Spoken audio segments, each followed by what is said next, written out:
Esse é o programa Saber Direito da TV Justiça. Meu nome é Adriana Goulart de Sena. Eu sou juíza titular da 35ª Vara do Trabalho de Belo Horizonte, no estado de Minas Gerais. Sou professora adjunta da Faculdade de Direito da UFMG e também instrutora da ENAMAT, Escola Nacional de Aperfeiçoamento dos Magistrados do Trabalho, do Tribunal Superior do Trabalho. Muito bem. O tema do nosso curso é Processo do Trabalho. A aula de hoje será sobre ritos, procedimentos trabalhistas. Se você quiser participar, temos um e-mail em que você poderá mandar suas dúvidas, sugestões, e é o seguinte: saberdireito@stf.jus.br.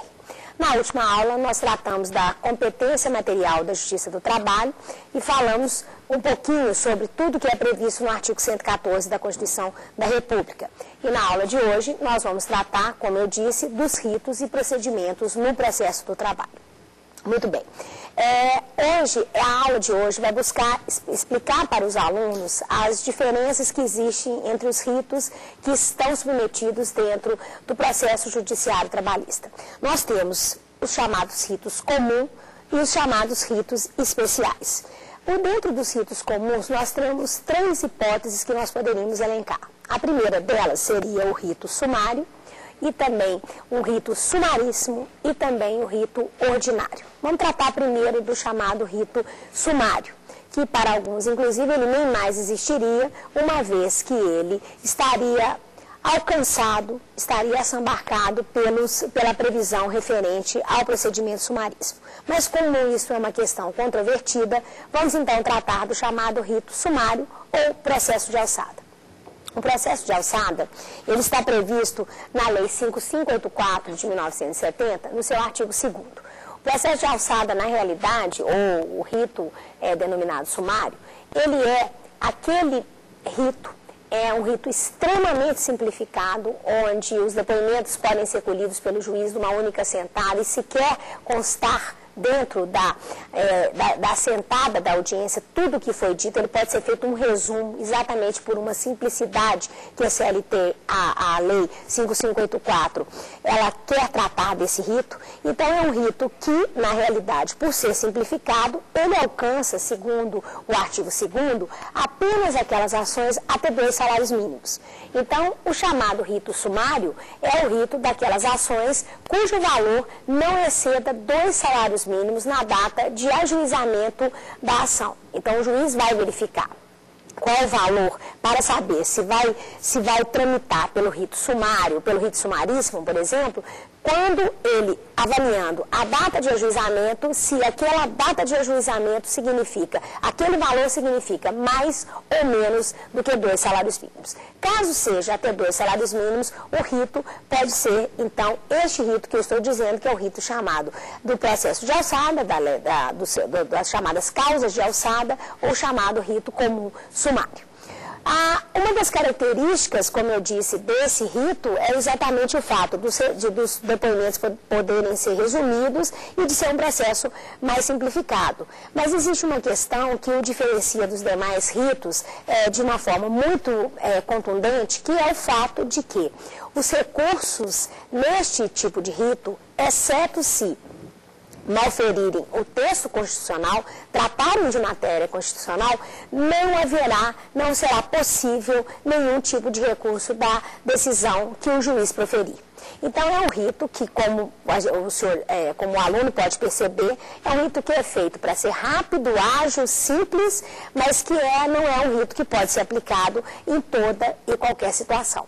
Então, o processo chamado as causas de alçada, são aquelas até 2 salários mínimos, ok? Bom, o segundo rito, aí esse sim, de grande aplicabilidade, muito utilizado na Justiça do Trabalho, é o chamado rito sumaríssimo. O rito sumaríssimo, ele não existe desde o início da CLT. A CLT não tinha a previsão do chamado procedimento sumaríssimo. Ele veio a partir da Lei 9957, de 12 de janeiro de 2000.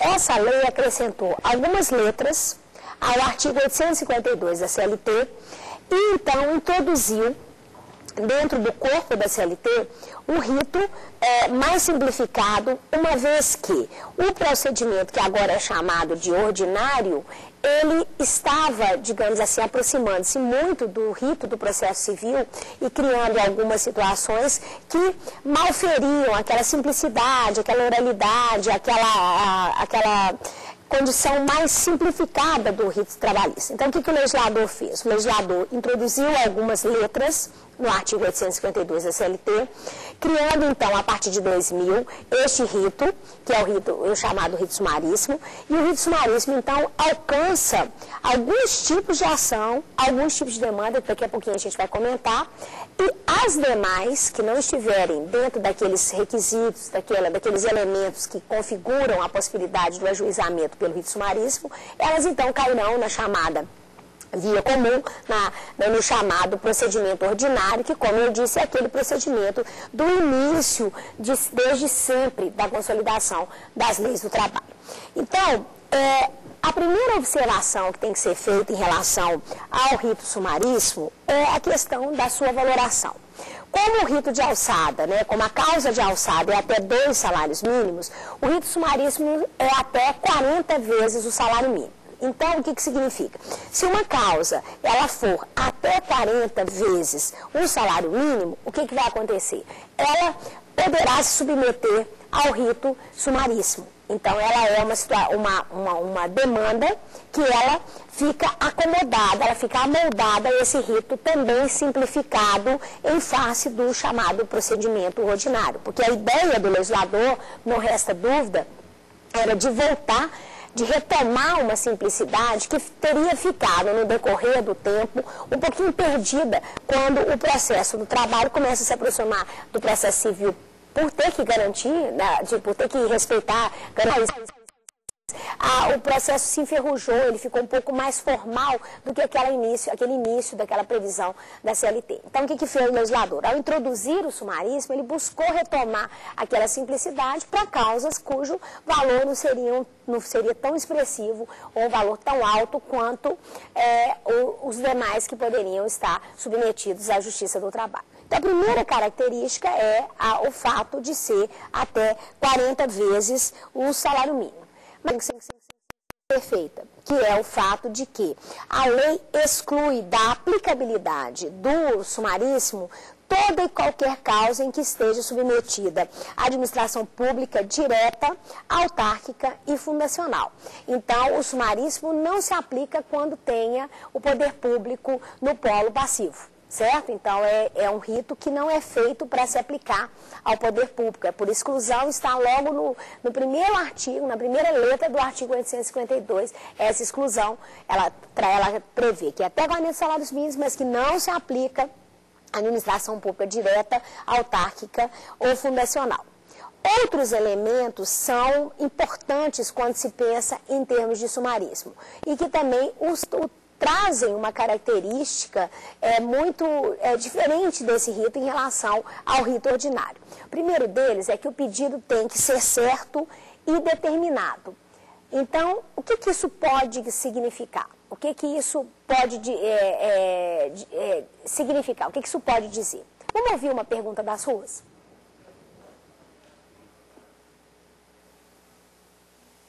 Meu nome é Ana Cristina. Eu gostaria de saber, se eu entrar na justiça, o valor da causa, se é o valor que eu vou receber.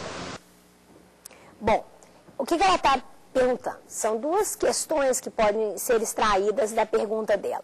A primeira delas é que eu quero primeiro fazer a observação, ou seja, que no rito sumaríssimo, se o pedido tem que ser certo e determinado, significa que este pedido realmente deverá representar, ter a expressão monetária daquilo que a pessoa pretende com aquela determinada demanda.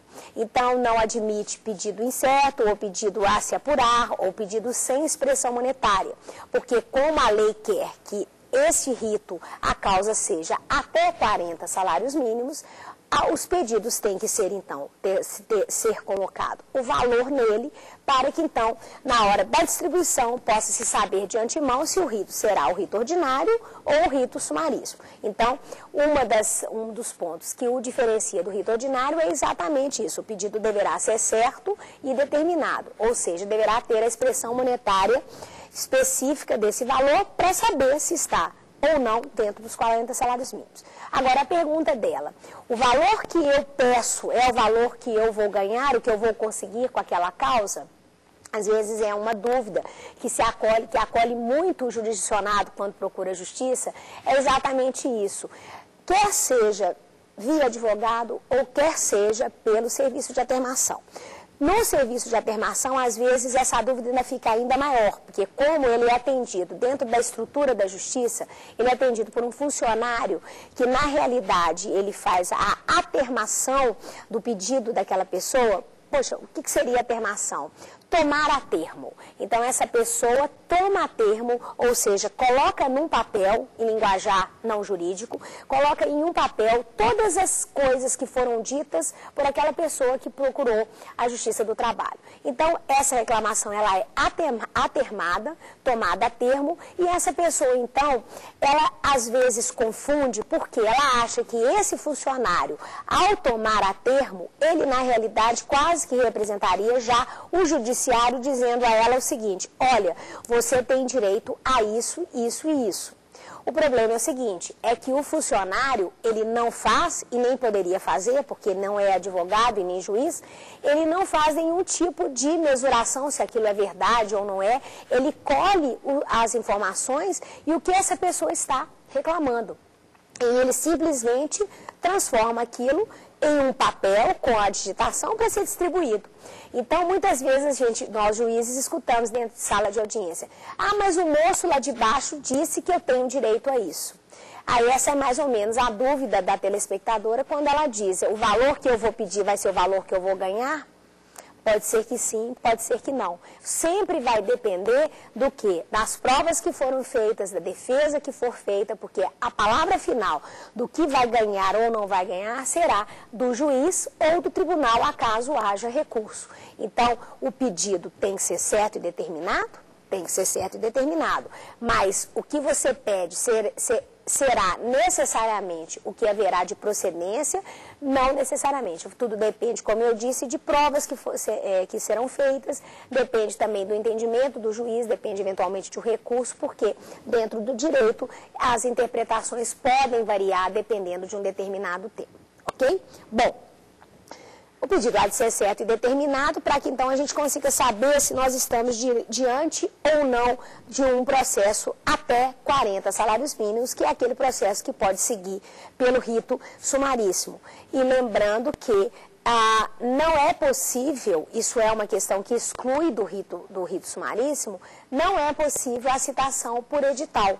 Então, se uma pessoa, ainda que o pedido dela seja inferior a 40 salários mínimos, muito comum, por exemplo, liberação de algum valor de FGTS, a empresa desapareceu, sumiu, e o empregado, quando saiu, não ficou sabendo que tinha lá uma diferença, às vezes foi um mês ou dois de depósitos que foi feito depois, ou ainda não tinha caído na conta quando ele sacou o FGTS, aí ele procura a Justiça do Trabalho para quê? Para levantar aquele valor, às vezes R$100, R$200, valores pequenos. E a empresa já desapareceu. Ou se não, abaixa na carteira de trabalho. Abaixa na carteira de trabalho, ela não tem valor, né? Ela tem um valor estimado. Ela, na realidade, ela é uma obrigação de fazer, em que se estima um determinado valor, mas ela não tem um valor íncito em si.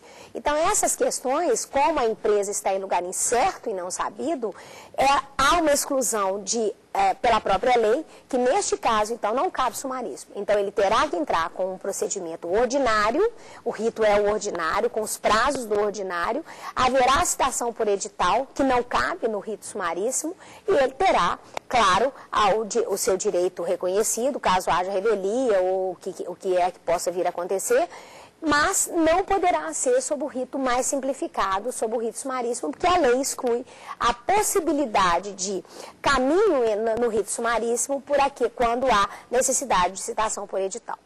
nós vamos percebendo, na medida em que a gente vai falando do sumaríssimo, enquanto mais se estuda o sumaríssimo, eu sou uma pessoa que gosto muito do sumaríssimo, trato o sumaríssimo na minha vara com muito cuidado, porque eu acho que é uma ideia muito interessante do legislador e eu tenho medo de que novamente nós transformemos o sumaríssimo num outro ordinário. A gente percebe que se a gente pode falar de finalidade da lei ou intenção do legislador, se é possível pensar nisso, fica muito claro no sumaríssimo que a ideia era exatamente essa, um rito simplificado que é feito para ser resolvido em uma audiência única e de forma bastante ágil e, torno a repetir, simplificada. Então, o sumaríssimo, ele tem essa ideia, então, criar citação por edital e outras coisas que podem, claro, acontecer no procedimento ordinário, você trazer isso para o sumaríssimo, você está descaracterizando um rito de pequena causa que tem um espaço extremamente interessante de atuação e de realização de justiça, porque é uma causa que deve ser tomada conhecimento pelo judiciário de forma ágil e rápida. Se ela cai na vala comum, ela vai perder essa característica de celeridade que o rito sumaríssimo traz íncita dentro do seu procedimento, ok? Então, não há citação por edital. Ao autor, quando da petição inicial, é outro alerta que consta na lei e que nós, juízes, não devemos olvidar, nem nós, operadores do direito. O autor, quando do ajuizamento da ação, incumbe a ele a correta indicação do nome e do endereço do reclamado. Então, Zé de tal, pode vir com Zé de tal, mas o Zé de tal, cito na rua tal, etc, etc, o que vai acontecer? Nós vamos ter que descobrir quem é esse Zé de tal, e esse Zé de tal vai vir no rito ordinário, porque é um rito que vai precisar do quê? De uma dilação, para você até descobrir quem que é a parte contrária. Essa pessoa talvez tenha até que não possa ajuizar a ação num primeiro momento, ela vai ter que buscar maiores características, maiores informações a respeito de quem é o seu ex-adverso. Agora, com certeza, no sumaríssimo, ele tem que saber o nome correto do reclamado e tem que saber o endereço correto do reclamado. E aí vocês poderiam me perguntar, e se não souber? Bom, no caso do nome não vai ser nem distribuído, posso garantir, porque sem o nome ele não será nem distribuído. Mas em relação ao endereço, a questão... Porque nós só vamos descobrir que o endereço é equivocado depois da distribuição. E aí, o que acontece? Isso eu falo da jurisdição no TRT da terceira região, como que os juízes, na sua grande maioria, têm feito, exatamente porque lá o sumaríssimo ele é levado a efeito e nós temos um grande volume de ações trabalhistas sobre o rito sumaríssimo. Lá nós fazemos o seguinte, no caso do no endereço ser incorreto, ou seja, a notificação... A informação do correio dizendo mudou-se, ou seja, o endereço que ele deu não é mais o que se encontra o reclamado, neste caso, observa-se imediatamente a previsão do próprio rito sumaríssimo, que é o arquivamento. O rito sumaríssimo tem um arquivamento especial, que é um arquivamento o arquivamento, só fazendo um parênteses, ele equivale a uma extinção do processo sem resolução do mérito, então ele pode retornar, então logo ele tem o endereço correto, ele pode retornar, e no sumaríssimo você tem uma forma de arquivamento específica do sumaríssimo, que é essa que eu acabei de dizer, ou seja, caso ele não indique corretamente o endereço do reclamado, a sua ação será arquivada. E tão logo ele descubra o endereço correto do reclamado, ele poderá voltar e ajuizar novamente a ação.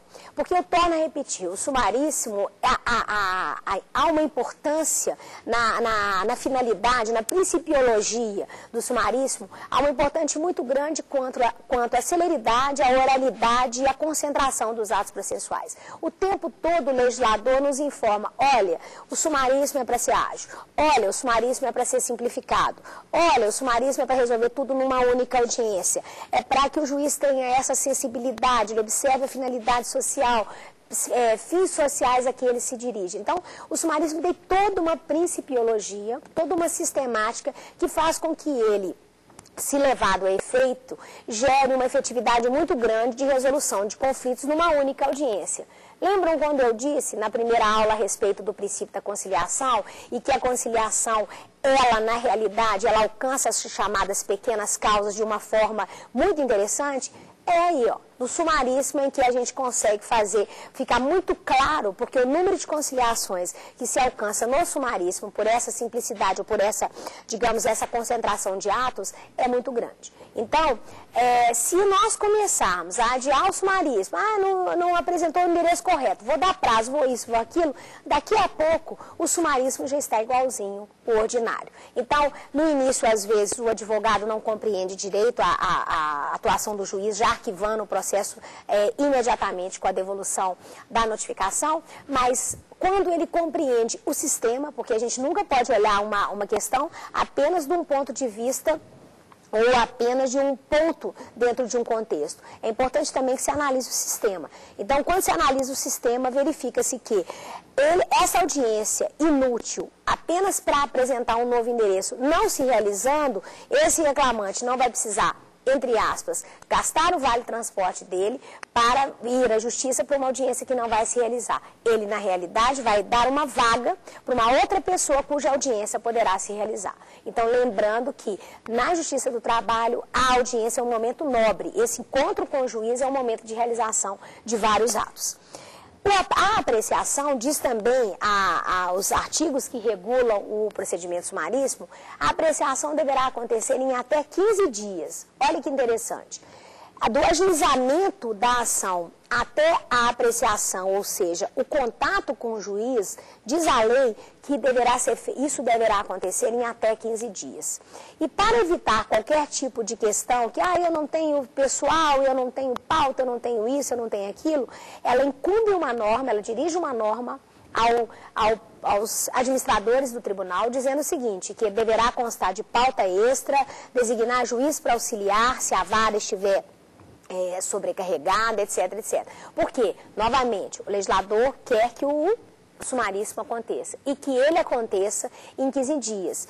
E a palavra que a lei usa, né, apreciada, eu acho muito interessante, eu não a leio como apenas uma audiência, eu leio uma apreciação, porque se nós tomarmos na literalidade o que apreciação possa representar, a apreciação é tomar conhecimento e verificar as questões e apreciar aquilo que está sendo pedido e está sendo submetido. Então, é naquele momento que, com tudo pronto, com ele citado, com o endereço correto, com o nome correto, sem ser por edital, ou seja, com a possibilidade do contraditório em audiência, das provas da tentativa de conciliação, o juiz vai o quê? Em 15 dias, que é o prazo que a lei determina, no máximo, em 15 dias, o juiz, então, apreciará a essa demanda sobre o rito sumaríssimo.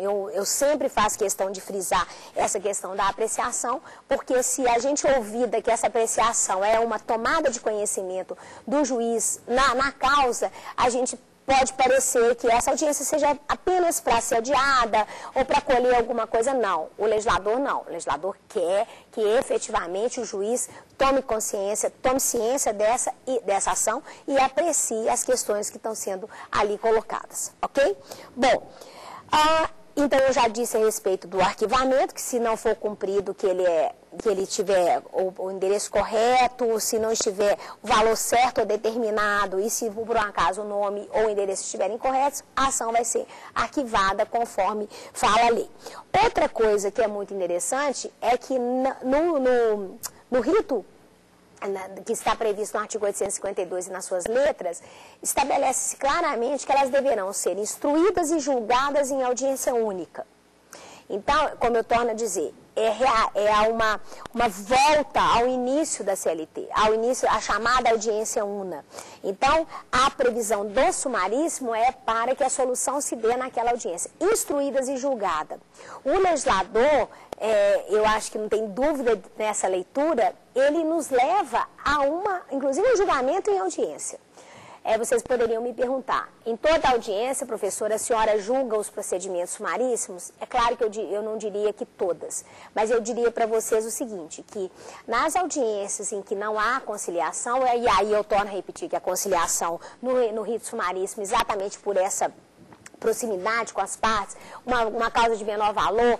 Essa previsão, é importante dizer, da produção das provas em audiência, esse mix que a lei estabelece, ela faz com que a conciliação ocorra com bastante frequência e que, ainda que eu não julgue no próprio momento, muitas vezes eu julgo porque a questão ela é simples, e aí, sendo simples, a própria lei autoriza o juiz a não precisar fazer o relatório, então ele já pode passar direto para o julgamento em si. Tá? Então, a lei também é sábia nesse sentido de dizer que ele está liberado, digamos assim, de fazer o relatório, porque com essa proximidade, com esse julgamento numa única audiência, isso ficaria muito claro. Em grande parte, quando não há conciliação, eu busco fazer o julgamento numa audiência, na própria audiência. Mas é claro que nem sempre isso acontece. E caso não aconteça, dentro dessas possibilidades, né, de marcação de prazo que o juiz tem, ele ficaria dentro, ainda que não cumprindo, digamos, a literalidade no dispositivo do artigo 852, que deveria ser instruídas e julgadas em audiência única, ainda assim o prazo processual ficaria bastante exíguo, porque se for isso numa primeira audiência com 15 dias e ainda tivermos, vamos por 10 dias para o prazo da sentença do juiz, nós teríamos o conhecimento e solução dentro do Poder Judiciário por volta de 25, 30 dias. Então, ainda é um prazo bastante razoável. Claro, se for ainda em audiência, ele ainda ficará ainda mais exíguo, mais razoável ainda para a parte, ok? Bom, então, elas estão instruídas e julgadas numa audiência única. O juiz pode, na questão da prova, como é dado um poder muito amplo ao juiz no procedimento sumaríssimo, o juiz pode limitar ou excluir aquelas que forem julgadas impertinentes e que forem desnecessárias. O que há mais de interessante no rito sumaríssimo é que o juiz pode, inclusive, limitar a prova quando ele entender que ela é excessiva. Então, o que acontece? Uma prova excessiva. Vamos imaginar, chega o advogado para o juiz e diz: não, doutora, eu quero escutar outra testemunha para confirmar o que essa aqui já disse. Ou seja, ele vai provar a mesma coisa. Neste caso, dentro da previsão do artigo 852 e suas letras, o juiz pode muito bem limitar, dizendo: olha, repetição de prova, a prova já foi. E uma coisa importante nós dizemos, só podem 2 testemunhas no rito sumaríssimo. Então, já é um número de testemunhas reduzido e, ainda assim, buscando essa concentração, essa celeridade, essa simplicidade, que é isso o tempo todo que o legislador nos diz, ao ler as letras do artigo 852, ele ainda assim, 2 testemunhas e, ainda assim, o juiz pode limitar a oitiva dessas testemunhas. Ok? Bom, então, o sumaríssimo, essa característica, e o juiz tem que tentar a conciliação? Sim, da mesma forma que todo e qualquer processo, o sumaríssimo também ele vai tentar a conciliação. Os incidentes têm que ser decididos de plano, essa é uma característica também do rito sumaríssimo. O juiz, então, já que é um rito mais simplificado, eventuais questões, exceto questões macro, questões muito grandes, ele deve decidir de plano, principalmente aquelas que interfiram no andamento do processo, ou seja, no passo subsequente. Vamos imaginar uma exceção de incompetência. Ela tem que ser decidida de plano imediatamente. Em relação a uma incompetência em razão da matéria, uma incompetência territorial, ela deve ser decidida de plano, porque assim a lei estabelece. Não há prazos para fora de secretaria, não há nada disso. As coisas são realizadas oralmente em audiência. E se porventura for necessária a interrupção da audiência, o legislador deixa claro que ela deverá ser resolvida, a solução deverá ser dada em até 30 dias. Então, vamos imaginar 15 dias para apreciação, mais 30 para solução. O prazo máximo que o legislador gostaria, né, ele nos informa que o procedimento sumaríssimo deveria ser realizado, seria então em 45 dias. É, sem dúvida nenhuma, um rito célere e é um rito que alcança esse princípio, né, de duração razoável do processo, como já foi dito na primeira aula, quando nós falamos dos princípios. Então, se houver necessidade, o juiz tiver que, porventura de audiência, por exemplo, uma perícia, que pode acontecer, uma alegação de insalubridade, alguma questão assim, ele então deverá retomá-la, deverá resolvê-la, melhor dizendo, em um prazo máximo de 30 dias. E se não acontecer? Bom, se não acontecer, o que vai acontecer? Ele deverá justificar nos próprios autos, né? Diz a lei que deverá o juiz justificar o motivo pelo qual o prazo do sumaríssimo não foi cumprido. Então, eu vejo assim, quando eu falo do rito sumaríssimo, eu não tenho como deixar de verificar que ele é um rito que ele busca alcançar essa celeridade. Agora, eu acho que podemos ver aqui da plateia se há alguma pergunta em relação ao rito sumaríssimo. Meu nome é Thaís. Eu gostaria de saber se é possível a oitiva de testemunhas por carta precatória no rito sumaríssimo. Sim, Thaís. É uma pergunta interessante, é uma pergunta controvertida e é muito importante nós fazermos uma menção aqui, porque, como eu disse em relação ao rito sumaríssimo, nós temos que fazer uma leitura, sempre lembrando que o rito sumaríssimo é um rito diferente do rito ordinário. Então, alguns colegas ou alguns autores eu vejo dizendo que a carta precatória ela é aplicável ao procedimento sumaríssimo, que não tem nenhum tipo de vedação, etc, etc. Bom, se nós pensarmos em termos de vedação, eu tenho que concordar com quem pensa dessa forma, porque realmente nenhum lugar, nenhuma das letras do artigo 852 há qualquer tipo de limitação ou qualquer tipo de proibição à oitiva ou à utilização de carta precatória. Mas, se a principiologia da apreciação em 15 dias, a solução no prazo máximo de 30 dias e essa celeridade intrínseca que está dentro do rito sumaríssimo e a previsão que contém o artigo 852, quando ele diz que caso a testemunha não compareça, ela deverá ser expedido um mandado de, como chama, de condução coercitiva, o que eu percebo é que esse dispositivo do rito sumaríssimo não dá campo de aplicação ou de possibilidade da admissão da carta precatória.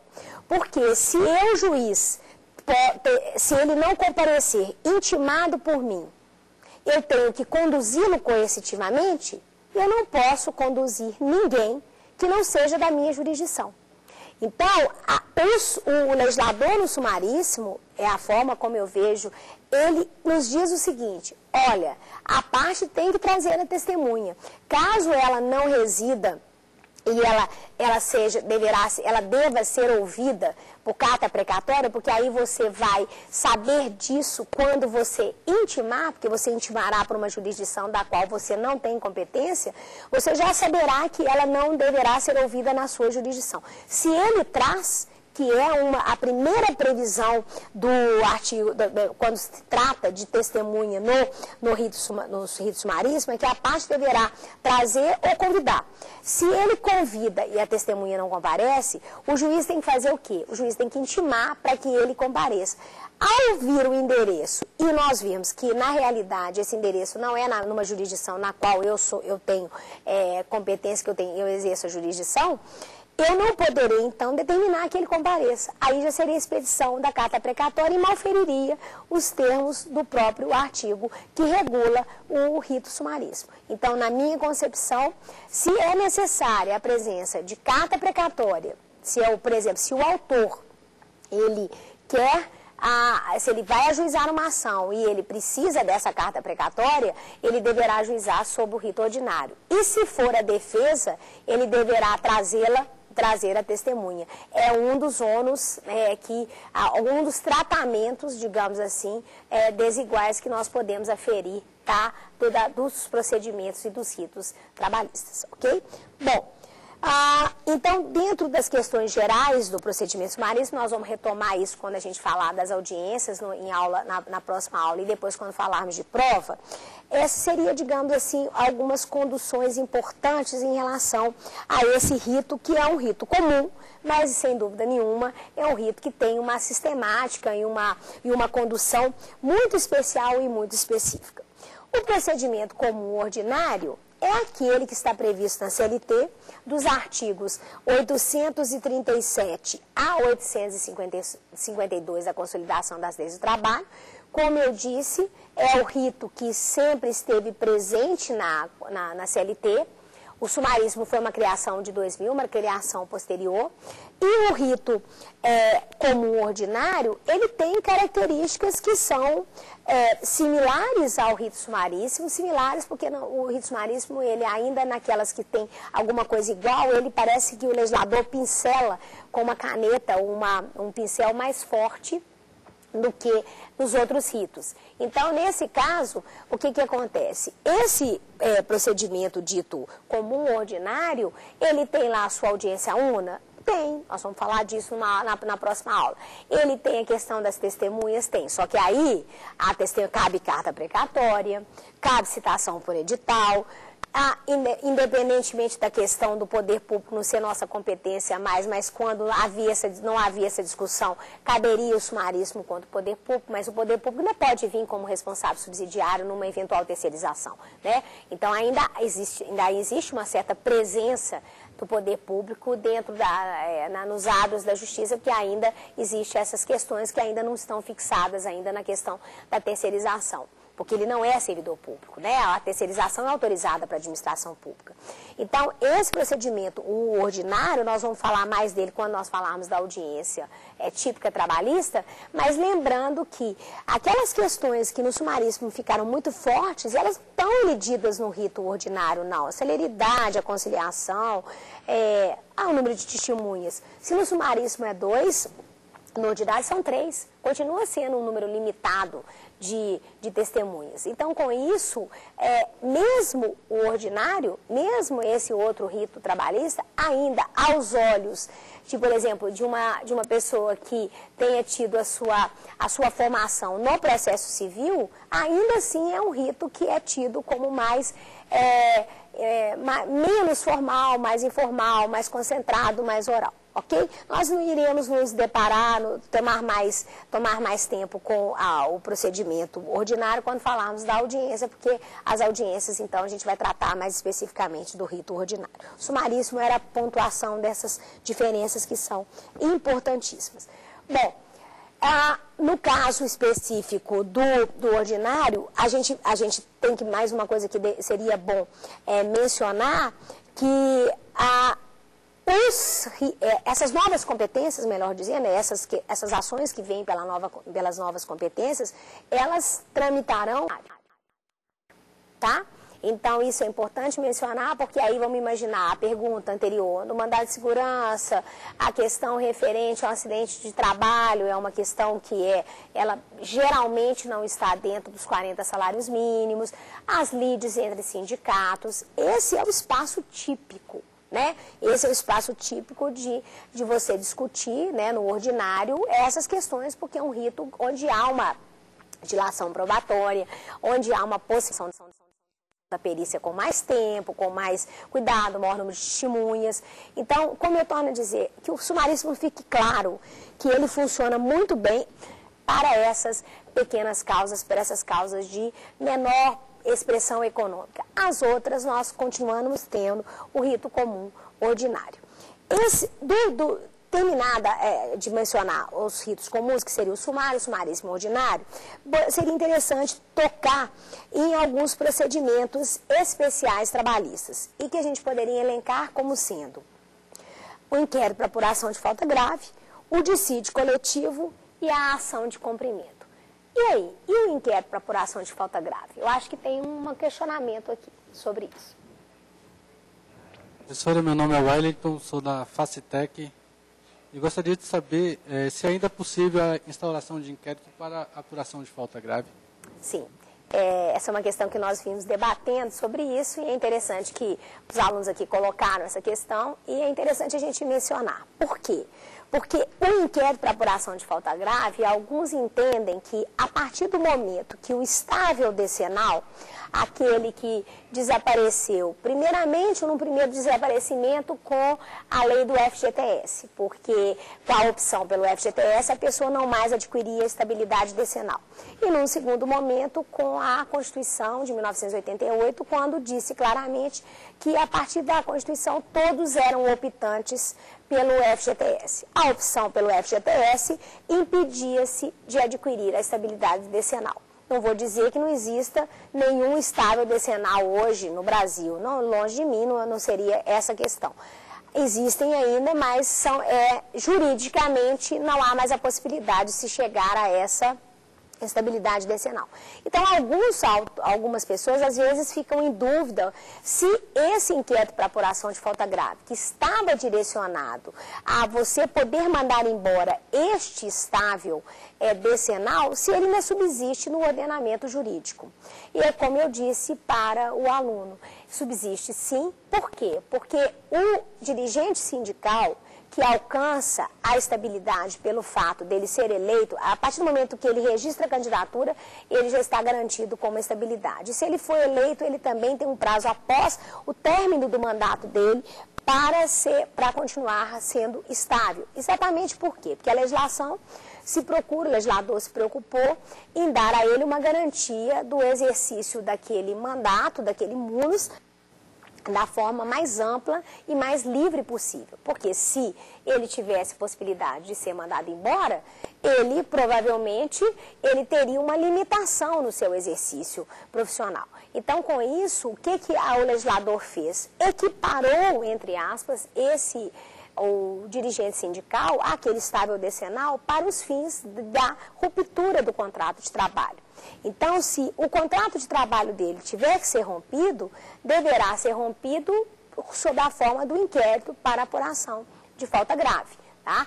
O inquérito, então, quem ajuiza é o empregador, e ele pode ajuizar perante a Justiça do Trabalho, de primeiro grau, e uma das exceções que nós temos é o número de testemunhas no inquérito para apuração de falta grave, que são 6 testemunhas. Ele pode, então, dizendo que aquele empregado agiu de uma forma grave, ele pode, então, pedir ao juiz que rompa aquele contrato através do inquérito para apuração de falta grave. Então, a previsão está nos artigos 492 e 494 da CLT. Ok? Não apenas o dirigente sindical, mas também aqueles que representam no Conselho Curador do FGTS, no Conselho de Previdência Social, representantes de cooperativas. Existem outros também que têm essa garantia do ajuizamento do inquérito para apuração de falta grave. Mas, na realidade, o mais comum é o dirigente sindical, que é o que mais acontece na Justiça do Trabalho. Outro procedimento especial é o dissídio coletivo. Na aula de competência nós mencionamos a questão do comum acordo. É um rito especial, geralmente ele está previsto nos regimentos internos do tribunal. Os dispositivos legais que já foram tratados, parágrafo 2º e 3º do artigo 114, tratam da matéria, e também os artigos 678, 856 a 867 da CLT tratam do dissídio coletivo. E também os regimentos internos do tribunal. É um dissídio, então, onde categorias buscam, desde que haja o comum acordo, buscam que o tribunal julgue e, com isso, estabeleça normas, estabeleça condições para aquelas categorias econômica e profissional durante um lapso de tempo.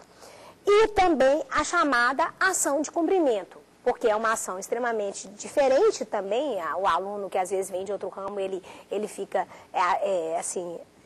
assustado, ele fica achando diferente essa ação, porque é uma ação em que, caso haja uma norma coletiva que esteja sendo descumprida, o sindicato ele pode entrar com a possibilidade de um dissídio, de uma ação de cumprimento, aí é no primeiro grau, para que essa pessoa possa fazer para que o juiz, melhor dizendo, possa então determinar o cumprimento daquela norma. Haveria mais alguma pergunta aqui dos alunos? Olá, professora. Olá. Meu nome é Viviane de Mello e eu gostaria de saber se é cabível a condenação de honorários advocatícios em ações decorrentes de acidente de trabalho. Ah, sim.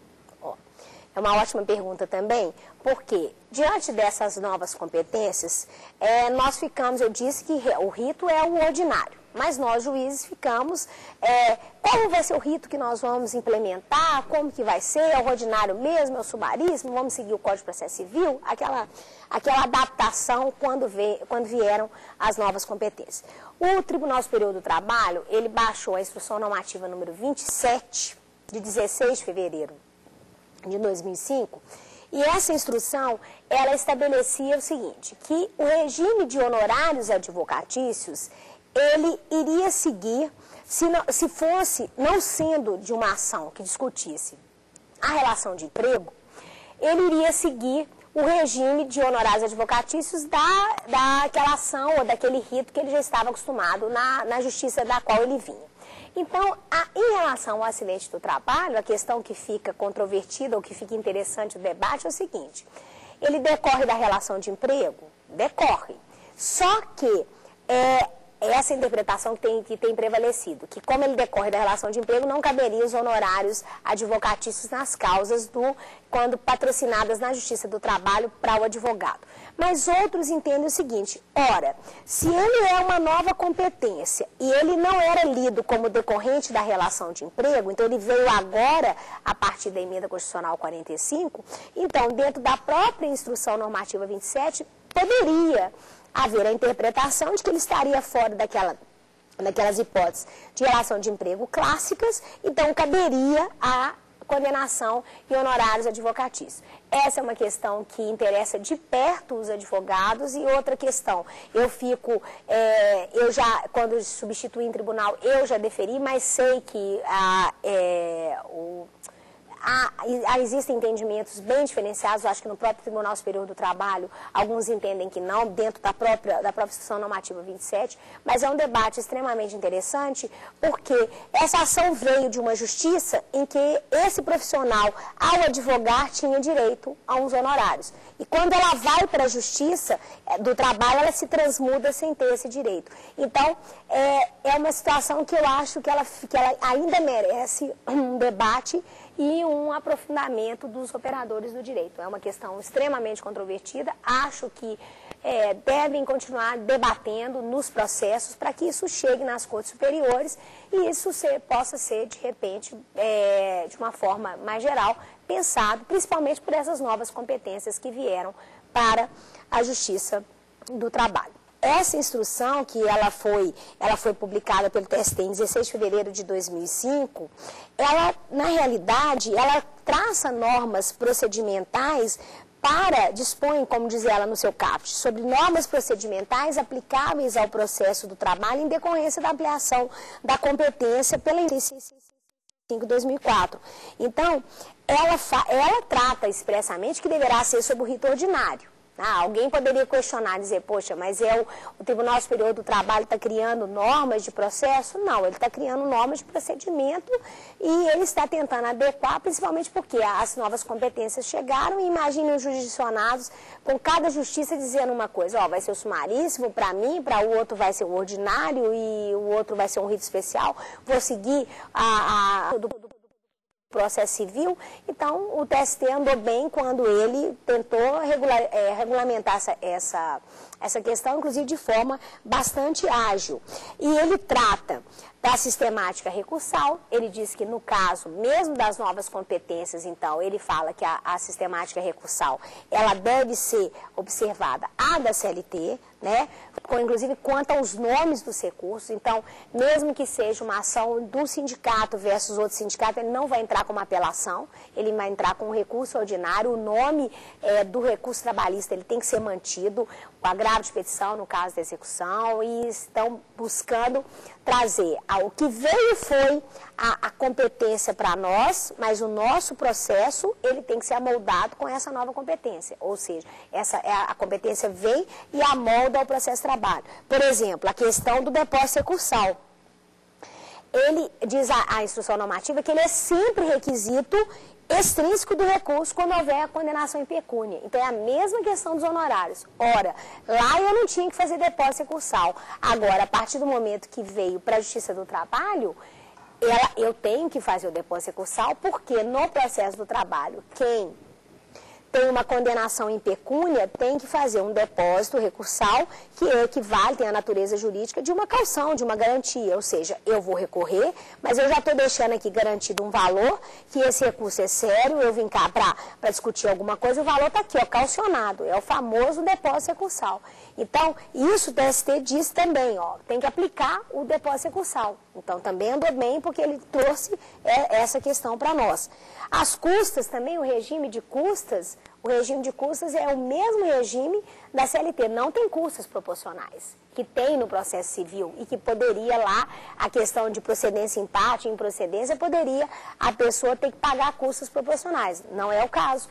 No caso, segue o regime da CLT. É o sucumbente, que seja o empregador, ainda que ele sucumba parcialmente, é uma das previsões da lei, ele terá, então, que arcar com as custas do procedimento, ok? Então, isso também está previsto nas lides, na instrução normativa número 27. E aí a questão dos honorários, né, que vão ser suportados pela parte sucumbente, né, e também facultando ao juiz, em relação à perícia, exigir depósito prévio, ressalvadas as lides decorrentes da relação de emprego. Então, também, reparem que o tempo todo, na instrução normativa número 27, o TST tem o cuidado de ressalvar as lides decorrentes da relação de emprego, que nunca tiveram essas questões referentes a honorários advocatícios, a questão referente a depósito prévio de honorários periciais, porque nunca teve isso, nunca existiu esse tipo de exigência para o jurisdicionado trabalhista hipossuficiente clássico dele trazer esse tipo de coisa. Porque isso, pessoal, se você começar a exigir honorários, ou se você começar a exigir depósito prévio, custas proporcionais, você pode, dentro daquele aspecto amplo do acesso à justiça, você pode limitar o acesso à justiça. Porque a pessoa fala o seguinte, bom, eu vou ter que fazer depósito prévio se eu falar que eu trabalhei isso com condição insalubre, eu vou ter que depositar um valor prévio. Aí ele vai falar assim, bom, então eu não vou procurar a justiça porque eu não tenho esse dinheiro. Ou vou ter que pagar honorários, se porventura entenderem que não é procedência. Então, todas essas questões, na realidade, elas influenciam no quê? Elas influenciam no acesso à justiça, de um modo geral. Ok? Então, é importante ressaltar isso, considerando essa instrução normativa que o TST ela produziu logo em seguida, porque a emenda constitucional 45 ela é do finalzinho de dezembro, em fevereiro o TST já tinha se pronunciado em relação a essas normas procedimentais gerais, né? Claro que cada juiz foi completando, ele foi interpretando da forma como algumas questões menores, digamos assim, estão sendo completadas por cada juiz. Bom, a aula de hoje nós falamos sobre os ritos, né, os procedimentos, falamos sobre os ritos, os comuns, e falamos também sobre os ritos especiais. Tratamos do sumário, do sumarismo do ordinário, do inquérito para apuração de falta grave, do dissídio coletivo, da ação de cumprimento, e também tratamos especificamente da instrução normativa número 27 do Tribunal Superior do Trabalho, que buscou criar normas procedimentais após a emenda constitucional número 45. Qualquer dúvida, qualquer crítica ou sugestão, o e-mail é saberdireito@stf.jus.br. Quem quiser rever a aula pode acessar o site da TV Justiça, www.tvjustiça.jus.br, acessar e fazer o download. E gostaria de tê-los na próxima aula, que será sobre audiências trabalhistas. Muito obrigada.